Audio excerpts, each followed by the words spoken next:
نحمده ونصلي على رسوله الكريم اما بعد اعوذ باللہ من الشیطان الرجیم بسم اللہ الرحمن الرحیم وَلَقَدْ نَصَرَكُمُ اللَّهُ بِبَدْرٍ وَأَنْتُمْ أَذِلَّةٌ صدق اللہ العظیم۔ قریش مکہ معظمہ سے چلے، کل کی مجلس میں نے بتایا تھا، تو حضرت صلی اللہ علیہ وسلم مدینہ منورہ سے روانہ ہوئے تھے۔ یہ رمضان المبارک سن 2 ہجری کا مہینہ تھا، رمضان المبارک کا مہینہ تھا۔ آپ نے حضرت عبداللہ ابن ام مکتوم رضی اللہ تعالیٰ عنہ کو مدینہ میں اپنا خلیفہ بنایا۔ وہ آپ صلی اللہ علیہ وسلم کے تشریف لے جانے کے بعد لوگوں کو نماز پڑھاتے تھے۔ آپ کے ساتھ روانہ ہونے والوں میں حضرت ابو لبابہ رضی اللہ تعالیٰ عنہ بھی تھے۔ آپ صلی اللہ علیہ وسلم نے انہیں مقام روحا سے واپس کر دیا اور مدینے کا امیر بنا کر بھیج دیا۔ آپ کے لشکر کی تعداد 313 تھی اور آپ کے ساتھ 70 اونٹ تھے جن پر نمبر وار سوار ہوتے تھے۔ ہر 3 افراد کو 1 اونٹ دیا گیا تھا۔ خود آپ صلی اللہ علیہ وسلم حضرت ابو لبابہ اور حضرت علی کے ساتھ 1 اونٹ میں شریک تھے۔ نوبت کے اعتبار سے آپ صلی اللہ علیہ وسلم بھی پیدل چلتے تھے۔ مقام روحا تک یہی سلسلہ رہا۔ جب روحا سے حضرت ابو لبابہ رضی اللہ تعالیٰ عنہ کو واپس فرما دیا تو آپ حضرت علی اور حضرت مرثد کے ساتھ 1 اونٹ میں شریک رہے۔ حضرت عبداللہ بن مسعود رضی اللہ تعالیٰ عنہ نے بیان فرمایا کہ جب آپ صلی اللہ علیہ وسلم کے پیدل چلنے کی نوبت آتی تھی تو حضرت ابو لبابہ اور حضرت علی رضی اللہ تعالیٰ عنہ عرض کرتے تھے کہ یا رسول اللہ، آپ برابر سوار رہیں، ہم آپ کی طرف سے پیدل چل لیں گے۔ آپ صلی اللہ علیہ وسلم نے جواب میں فرمایا ما انتما باقوی منی، کہ تم دونوں مجھ سے زیادہ قوی نہیں ہو،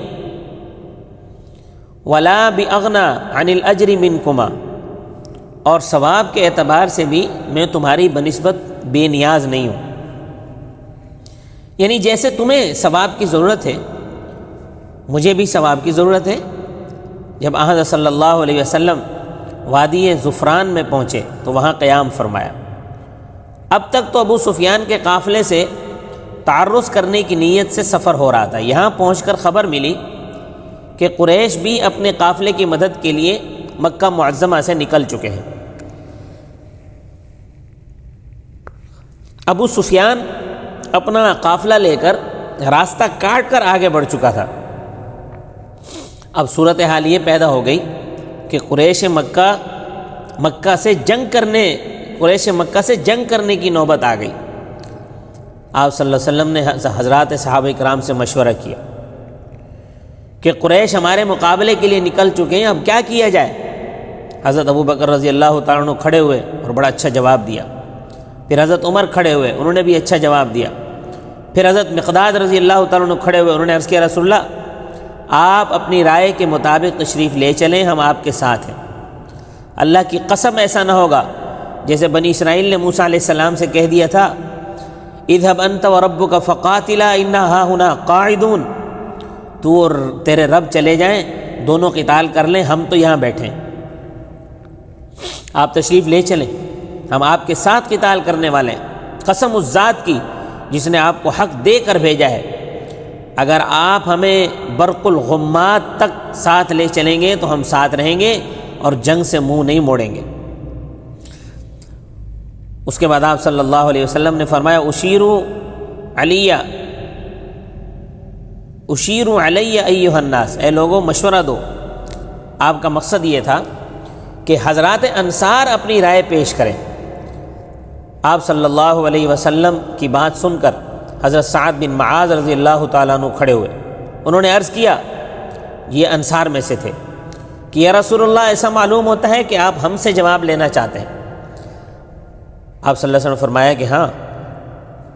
انہوں نے عرض کیا کہ ہم آپ پر ایمان لائے، آپ کی تصدیق کی ہے، ہم نے گواہی دی کہ جو کچھ آپ لے کر آئے ہیں وہ حق ہے، ہم نے آپ سے عہد کیا ہے کہ ہم آپ کی بات مانیں گے، فرما برداری کریں گے۔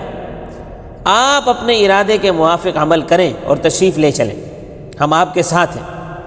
قسم اس ذات کی جس نے آپ کو حق دے کر بھیجا ہے، اگر راستے میں سمندر آ گیا اور آپ اس میں داخل ہونے لگیں تو ہم بھی آپ کے ساتھ داخل ہو جائیں گے، ہم میں سے ایک شخص بھی پیچھے نہیں رہے گا، ہم جنگ میں ڈٹ جانے والے ہیں، دشمن کے مقابلے میں مضبوطی کے ساتھ معرکہ آرائی کرنے والے ہیں۔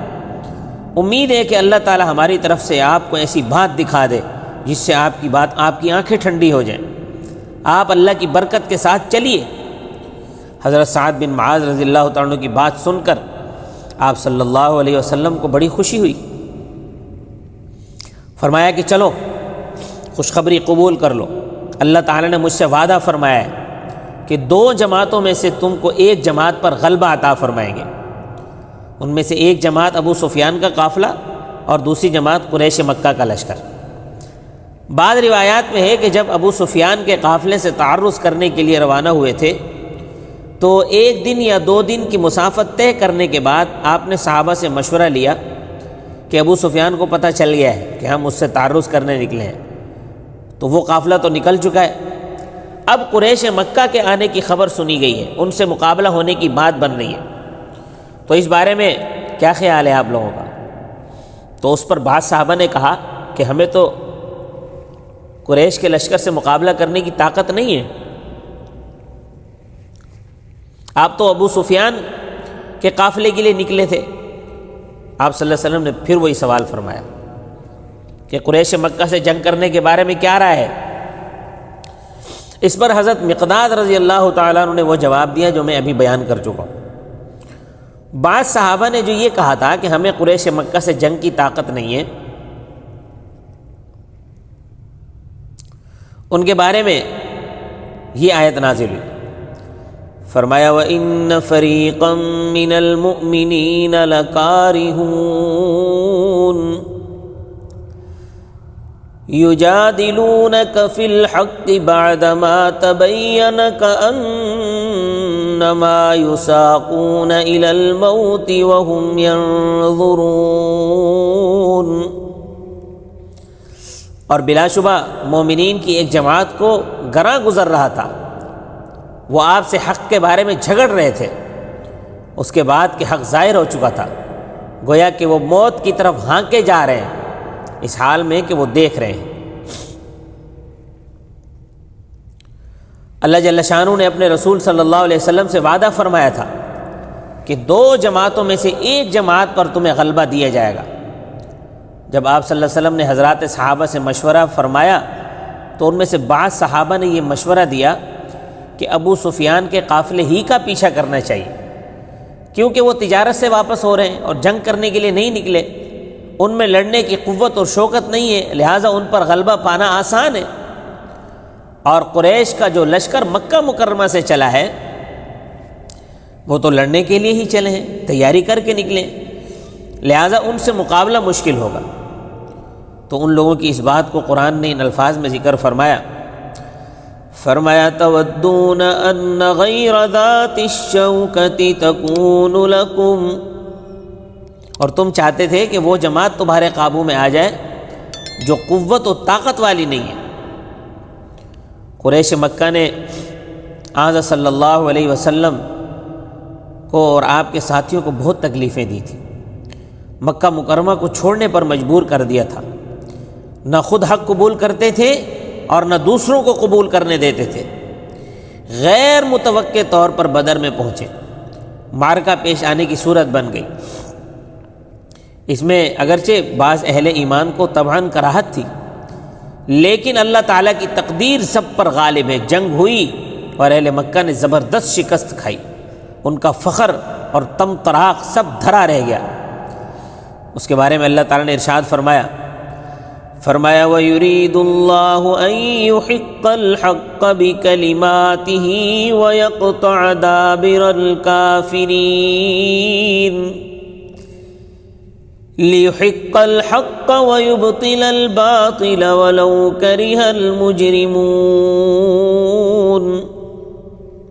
اللہ کو یہ منظور تھا کہ اپنے کلمات کے ذریعے حق کو ثابت کر دے، تاکہ اللہ تعالیٰ کا حق ہونا تاکہ اللہ تعالیٰ حق ہونا ثابت فرما دے اور باطل کا باطل ہونا ثابت فرما دے، اگرچہ مجرموں کو ناگوار ہو۔ غزوہ بدر کے موقع پر رسول اللہ صلی اللہ علیہ وسلم دعا میں مشغول ہوئے۔ انشاءاللہ غزوہ بدر کا بقیہ واقعہ کل کی مجلس میں بیان ہوگا۔ اللہ تبارک و تعالی مجھے اور آپ کو اسلام پر اپنی جان نثار کرنے والا بنائے۔ وما علینا الا البلاغ المبین۔